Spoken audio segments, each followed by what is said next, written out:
Hi, movie potential here. Today I'm going to explain a fantasy romantic movie name What Dreams May Come. So let's begin. During his vacation in Switzerland, Dr. Chris Neilson meets artist Annie Collins when their boats accidentally bump into each other. They quickly hit off thanks to their similar sense of humor, and later they have a picnic where Annie shares his sandwiches with Chris. Love is found that day and the couple gets married not much later, starting a wonderful life together and having 2 kids, Ian and Marie. The children have become teenagers by the time tragedy strikes the family for the first time. Both teens die when the van that was taking them to school crashes. 4 years later, Chris is working at the hospital when he gets a call from Annie, who is having a meltdown because some of the art pieces she acquired for a gallery opening haven't arrived. She feels really bad because today is their double D anniversary and she may ruin it if she has to stay at work. Because for Chris, paintings are the most interesting thing in the world, he has pictures of Annie's art in his drawers, so he quickly takes them out to give her ideas of how to use them to replace the missing ones, promising to drop the real ones at the gallery after work is over. In the evening, the rain causes a car crash in a tunnel.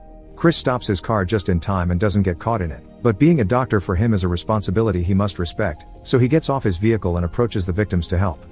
Unfortunately, another oncoming car isn't as lucky and crashes as well, killing Chris in the process. In only a few seconds, Chris finds himself in a floaty form above the world while a mysterious voice asks him questions to see if he's aware of what's going on. He sees his body being taken to the hospital and dying there, then he moves to his house, where the dog barks at him because animals do see him. The mysterious voice takes form then, but it's still blurry, so Chris can't tell who it is. The voice tries to convince Chris that he's dead, but he continues floating around, watching Annie go through his wake and looking at the pictures of his kids.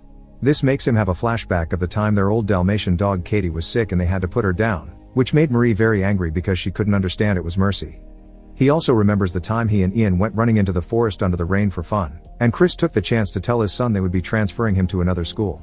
Chris's ghost takes form at the church where they are holding his funeral and he tries to touch Annie, who can't see him but can feel a weird sensation around her face.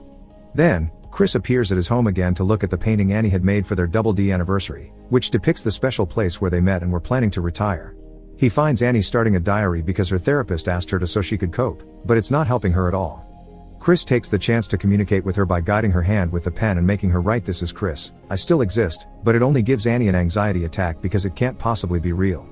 When later Annie goes to the cemetery to visit his grave, Chris tries to touch her shoulders to comfort her, but instead it makes her scream because it makes her feel like she's going crazy by sensing things that aren't really there.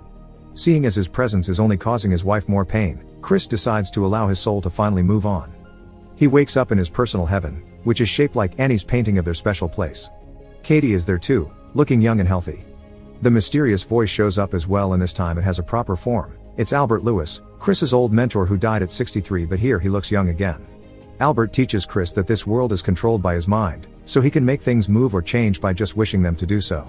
After fooling around with a bird, Chris manages to walk on water, which takes him a failed try, and Albert reminding him that his body is just an extension of his mind before he manages to pull it off.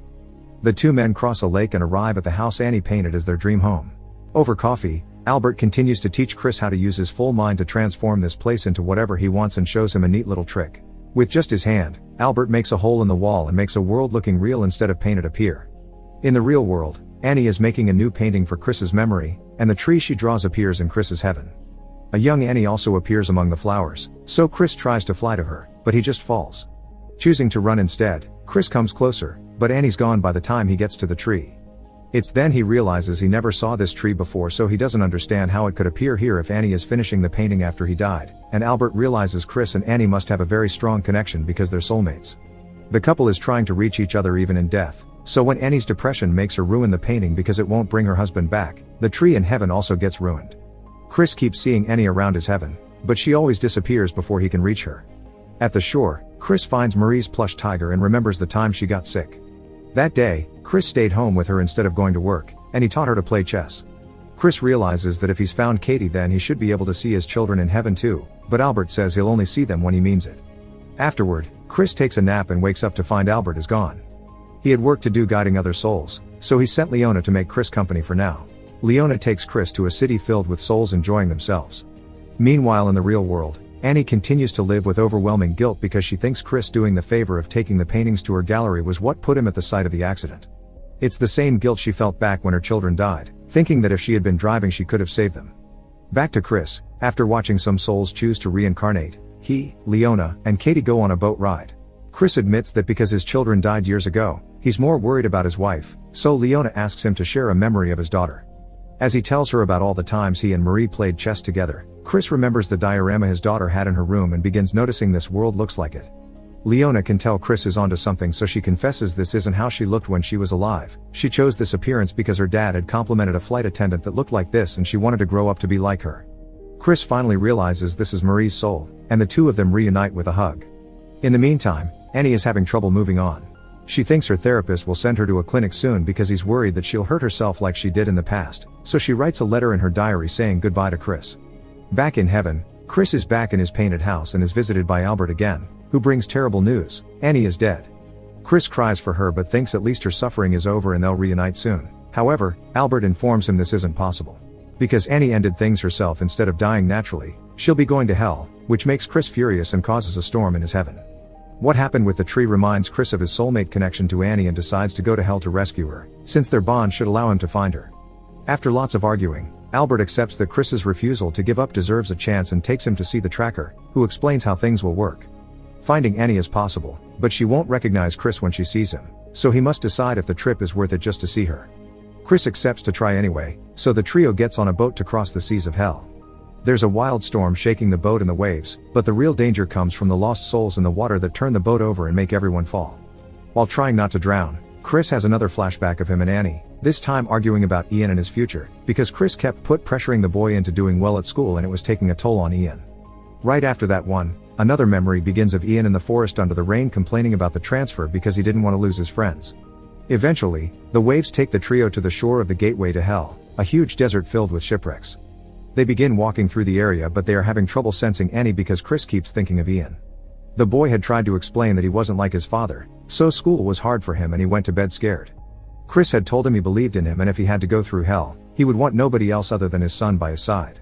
During the kid's funeral, Chris gave a speech that imagined what a man Ian would have become if he'd had the chance to grow up: brave, respectful, loyal. And now in hell, Chris sees Albert about to fight a bunch of lost souls, so he stops him as he calls him Ian. Father and son properly reunite with a hug while Chris quotes himself, still thinking this is the only person he would want by his side while going through hell. The tracker interrupts their moment to point out that Ian is a distraction for Chris, who needs to think about Annie if he wants to find her.